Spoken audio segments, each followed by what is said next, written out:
Tu as sûrement déjà entendu la phrase « Une personne qui paye avec son temps aujourd'hui a plus de chances de payer avec son argent demain ».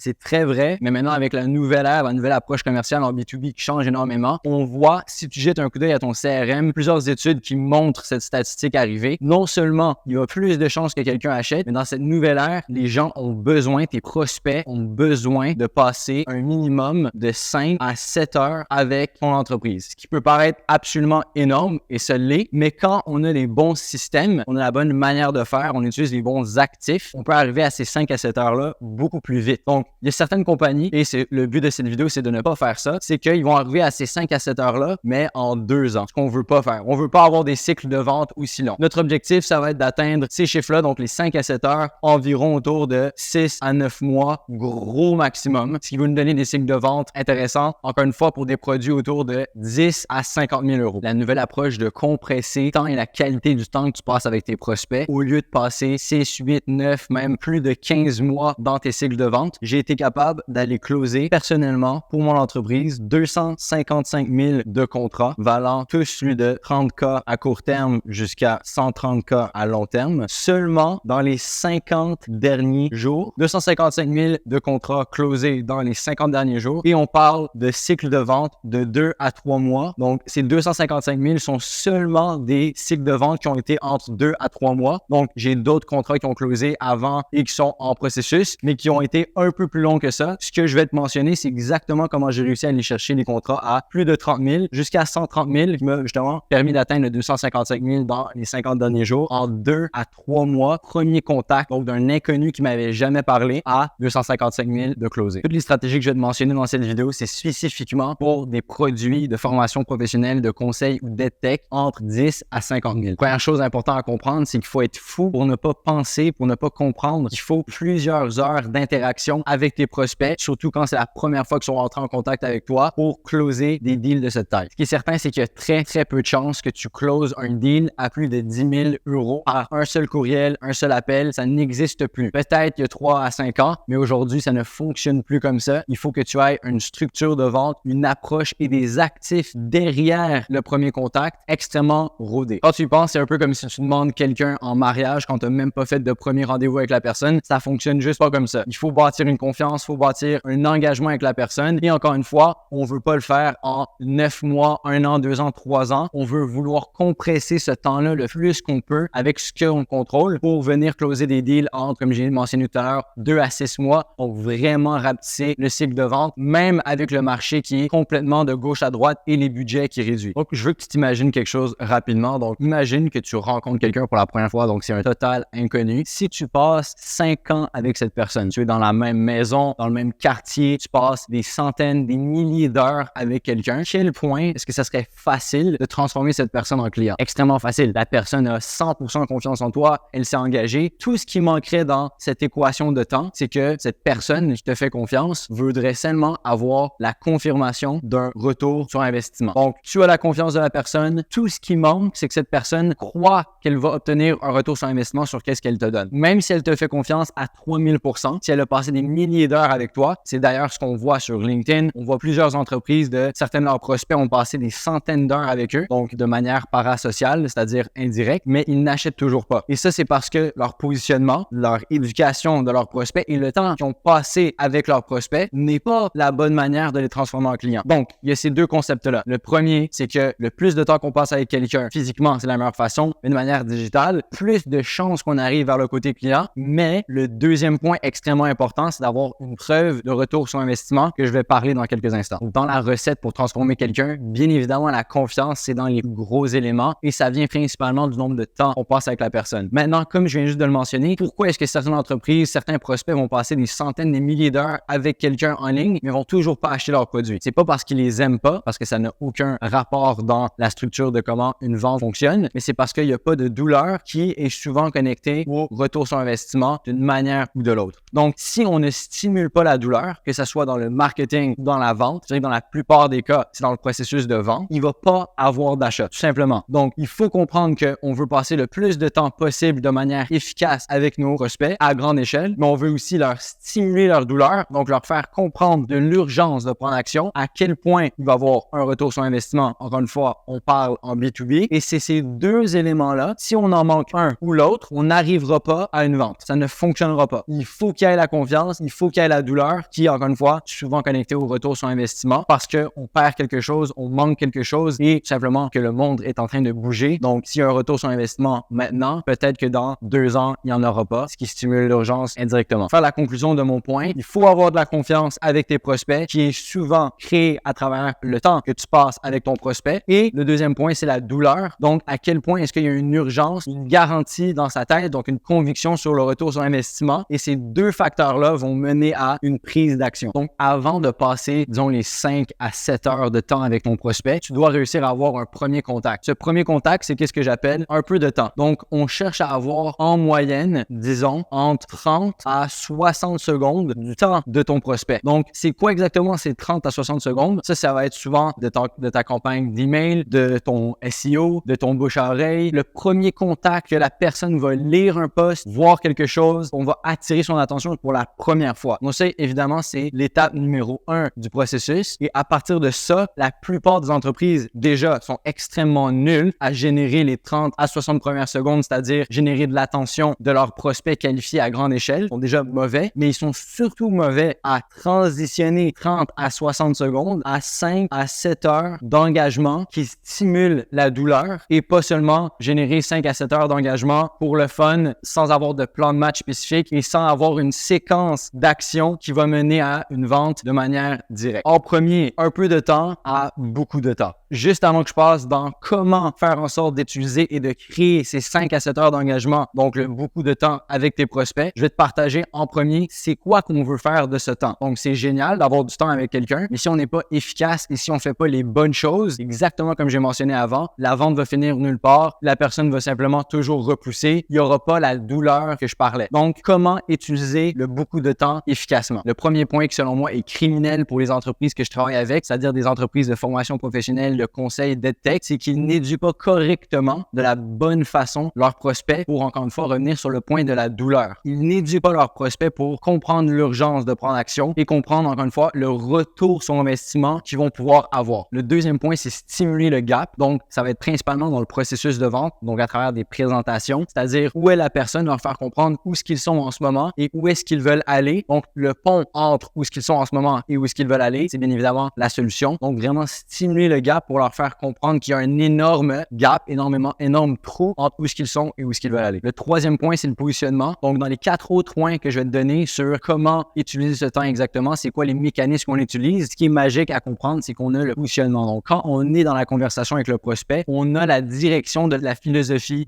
qu'on veut donner, qu'on veut partager à notre prospect. On a les questions qu'on veut poser à la personne. On a le contrôle sur le positionnement qu'on a envers notre entreprise et le prospect qu'on a devant nous. On a cette chance d'avoir le positionnement dans nos mains quand il passe du temps avec nous. Et c'est une chance d'avoir cette opportunité de faire ça. La plupart des entreprises se laissent guider dans le processus de vente par le prospect au lieu d'être l'expert qui va leur montrer. Encore une fois, on revient à l'éducation du prospect. Donc, eux d'être en contrôle sur la philosophie, les idées, qu'est-ce qui se passe dans le marché, d'être les experts. Et c'est là que le positionnement vient en jeu. Et le quatrième point, offrir une solution. Tout le monde est capable de le faire. Je dirais qu'en majorité du temps, c'est les 3 points en haut que les gens ont de la difficulté. Donc, en B2B à compléter. Simplement, offrir une solution une fois qu'on a coché les 3 cases en haut. Donc, le premier point, c'est les appels. Donc, on a un petit peu de temps avec notre prospect, c'est-à-dire un premier courriel, on a reçu une première réponse, la personne est venue nous contacter parce qu'elle est curieuse. La chose qu'on veut transitionner, bien évidemment, qui est très normale, peu de temps à beaucoup de temps, c'est à travers des appels. Donc, moi, personnellement, je ne crois pas et je ne suis pas en faveur des one call close. Un seul appel qui va mener à une vente. Peut-être pour des produits, disons, en bas de 10 000 € ou en bas de 5 000 €. Pour des gros deals, on a besoin de vraiment avoir une réflexion et une qualité clés dans le processus de vente et c'est là que les 3 appels vont venir en jeu. Donc, c'est là ici déjà qu'on a un 3 heures minimum pour, encore une fois, des deals entre 10, 50, même jusqu'à 150 000 € que j'ai eu la chance de closer moi-même. La première chose, c'est la découverte. Donc, est-ce que la personne est qualifiée? Je ne vais pas rentrer dans tous les détails, mais qualification, voir les problèmes, les besoins, les désirs. Deuxième chose, la présentation. On leur offre une solution personnalisée pour leur entreprise. Et le dernier, c'est là qu'on va aller plus en détail dans le prix, les options d'investissement, la garantie, etc. Donc, ces 3 appels-là, c'est directement dans les meilleures façons de transitionner de peu de temps, donc des 30 à 60 premières secondes à 3 heures pour l'engagement. Le deuxième point, c'est le contenu, les actifs, c'est-à-dire que des appels, c'est déjà un énorme point dans le processus de vente. Mais encore une fois, ce n'est pas assez pour atteindre les 5 à 7 heures. Et une grosse erreur que les entreprises vont faire, encore une fois dans mon secteur, c'est qu'ils vont rester passifs. Ils vont pas nécessairement présenter, forcer d'une certaine manière, donc présenter le contenu à la personne dans le processus de vente. Qu'est-ce que je veux dire par ça? C'est que du moment qu'on a un premier appel de planifié, pourquoi est-ce qu'on n'enverrait pas nos meilleures vidéos? Pourquoi on n'enverrait pas un loom personnalisé sur qu'est-ce que la personne nous a mentionné dans le premier appel? Pourquoi on n'enverrait pas des posts LinkedIn qu'on a fait pour être pertinent, des documents, des études de cas, donc des résultats de vos clients, un livre blanc? On veut pousser ce contenu, ces actifs pour que la personne, à travers le processus de vente, en regarde, en consomme. Même s'ils ont déjà consommé du contenu avant, on veut qu'ils atteignent le 5 à 7 heures et pour le faire, il faut être proactif et nous envoyer ces actifs-là dans le processus de vente. Et le contenu, je dirais que dépendamment de la structure de ton entreprise, si tu dépends énormément de publicité, de SEO, de contenu de manière générale sur LinkedIn, on veut que le contenu soit un minimum de 2 heures, je dirais 2 à 3 heures de consommation. Donc, on voit comment ça peut grimper rapidement vers le 7 heures, mais on atteint seulement ces chiffres quand, encore une fois, on pousse le contenu pour que nos prospects les consomment. Le troisième point, c'est les suivis. Ça aussi, c'est une chose que les entreprises ne font tellement pas assez. Quand je parle de suivi, pas seulement des suivis traditionnels, ça va mixer plusieurs choses des éléments que je t'ai mentionnés, mais c'est surtout de garder une conversation active avec le prospect. Donc, d'échanger des questions, d'échanger des ressources au fil du processus, de s'entendre sur le prochain appel, le prochain moment dans la discussion. Si on reste mort entre les appels, donc si j'ai l'appel 1 ici, l'appel 2 ici, l'appel 3 ici, dans certains cas, il va y avoir un appel 4 ici, cette zone ici doit être complètement rempli. Et les suivis, c'est une excellente façon de remplir ces points-là parce que les suivis, encore une fois, vont connecter plusieurs points. Donc, déjà, dans les suivis, on veut envoyer tous les éléments du deuxième point que j'ai mentionné, c'est-à-dire le contenu et les actifs. Pourquoi est-ce que dans notre suivi, on peut pas naturellement dire, en passant juste avant notre prochain appel, on vient de compléter une étude de cas, je pense que les résultats pourraient te parler. Donc, j'ai dit un coup d'œil, c'est seulement 10 à 15 minutes, tu me reviendras si jamais tu as une question par rapport à ça. Donc, c'est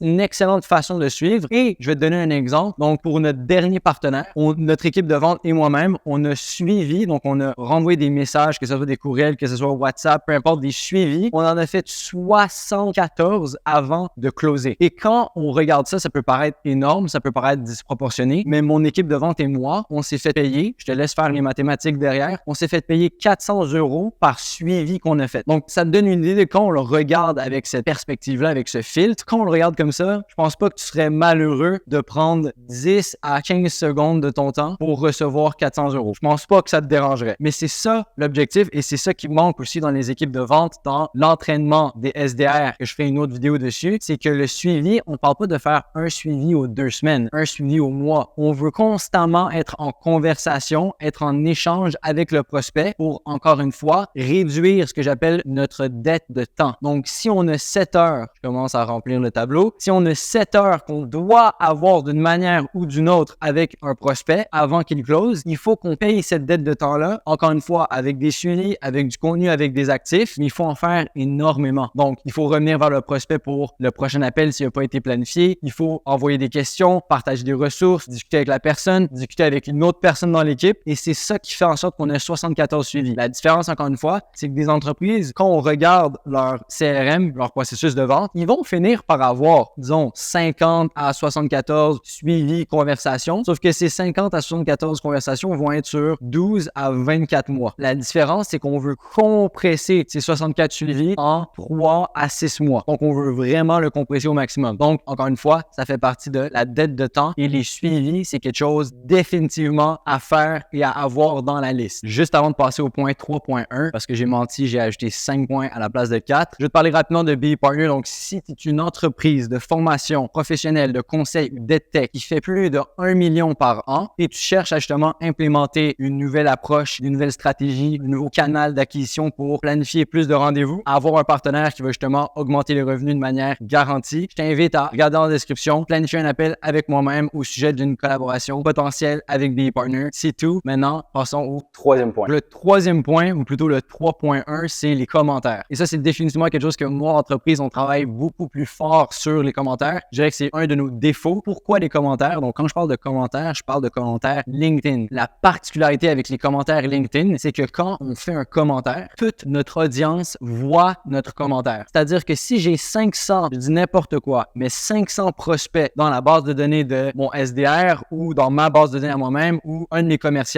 a une base de données qui a réussi à collecter au fil du temps 500 prospects qualifiés dans notre réseau. À chaque commentaire qu'on envoie, que ça soit à un autre prospect, que ça soit à un compte qui n'a aucun rapport, tout le monde va voir ce commentaire. Et pourquoi est-ce que c'est important? Même si le commentaire n'a aucun rapport, c'est le simple fait que visuellement, ton entreprise apparaît encore une fois, sur le radar, dans l'attention, encore une fois, de tes 500 prospects. Si dans certains cas, on va avoir plus que 500, par exemple 2-3 000, mais l'exemple, c'est qu'on vient à une fréquence sur la vision de nos prospects à une cadence absolument folle. Donc, le point, c'est que si on fait 20 commentaires par jour, même si notre prospect prend 5 à 10 secondes à observer, à voir sur son fil, même 5 secondes, même moins de 5 secondes à voir, ces 20 commentaires se cumulent au fil des jours. Encore une fois, on parlait du nombre de temps, je vais l'écrire ici, nombre d'heures, par exemple, mais il y a aussi une fréquence de fois que quelqu'un t'a vu. Donc, une petite histoire rapidement, il y a 2-3 ans, je me rappelle que je regardais des panneaux publicitaires à l'extérieur et je me disais, mais quelle perte d'argent d'avoir fait ça. Mais la seule raison pourquoi les panneaux publicitaires existent, c'est à cause de notre cerveau reptilien, c'est-à-dire que c'est pas le nombre d'heures qu'on passe devant un panneau publicitaire, mais c'est plutôt la fréquence et l'association qu'on a à travers ces panneaux publicitaires. Je te donne un exemple. Si je regarde un produit, que ce soit un rasoir, par exemple, je vais voir ces couleurs-là, je vais voir le logo de cette entreprise à tous les jours, à chaque fois que je vais sortir de chez moi ou je vais prendre mon auto, 1, 2, 3, 4, 5 fois par jour. Et ça se cumule au fil du temps que quand je vais arriver en magasin, je vais prendre inconsciemment le produit que j'ai vu une centaine de fois. Donc, évidemment, c'est pas la même chose. On va pas magiquement acheter ton produit à cause qu'on a vu une centaine de tes commentaires. Mais le point, c'est que tu restes en top priorité mentale de ton prospect et surtout, à chaque fois que tu fais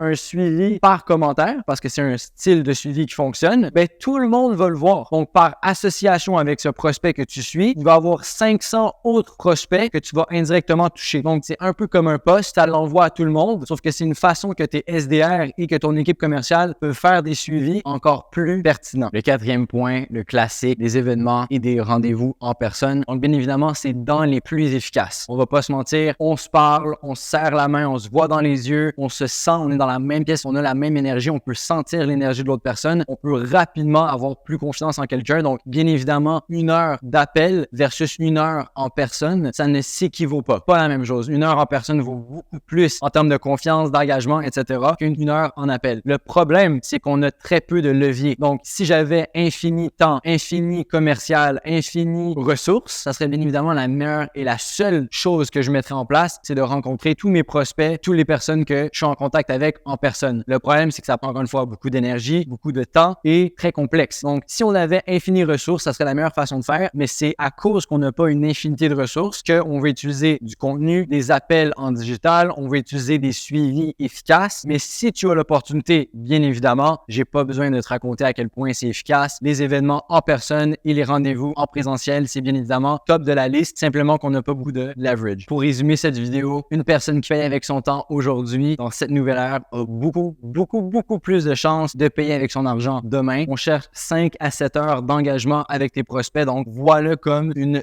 dette de temps que tu dois payer à ton prospect, d'engagement que tu dois avoir avec cette personne. Ceci est probablement le pire citron dessiné sur la surface de la planète Terre. Donc oui, c'est un citron. Pourquoi un citron? Parce qu'on essaie de compresser le temps d'engagement qu'on a. Donc, c'est possible d'avoir un excellent engagement de 5 à 7 heures sur 12 à 24 mois. Mais le but, c'est, comme je t'ai montré auparavant sur les 255 000 que j'ai pu closer, on les a closés en seulement 2 à 3 mois. Premier contact, donc d'inconnu à client. Ensuite, le quatrième point, c'est les 4 mécanismes que j'ai mentionnés. Donc, appel, contenu, suivi, commentaire, quatrième, disons 3.1. Et le dernier, les événements en personne. Plus comment bien utiliser le temps. Donc, j'ai parlé de l'éducation, stimuler le gap, avoir une offre solide valide et un positionnement qui est en fait en parfait positionnement avec la solution qu'on essaie d'offrir et la philosophie qu'on essaie de transmettre à notre prospect. Et en dernier, on comprend, j'espère que j'ai pu te transmettre la compréhension sur on veut obtenir plus de confiance. Donc, tous nos gestes, toutes nos actions en marketing, en vente, c'est pour faire en sorte d'avoir plus de confiance, donc à travers le temps principalement, et d'utiliser ce temps qu'on a avec eux d'une manière efficace en stimulant la douleur et sans oublier le retour sur investissement. Wow, que j'écris mal. Donc, retour sur investissement qui est super important, qui fait partie de la douleur. Donc, c'est tout pour cette vidéo. Je t'invite à regarder mes autres vidéos ici que j'ai pu publier sur ma chaîne ou sur mon LinkedIn. Je te souhaite une bonne journée et à plus tard. Bye bye.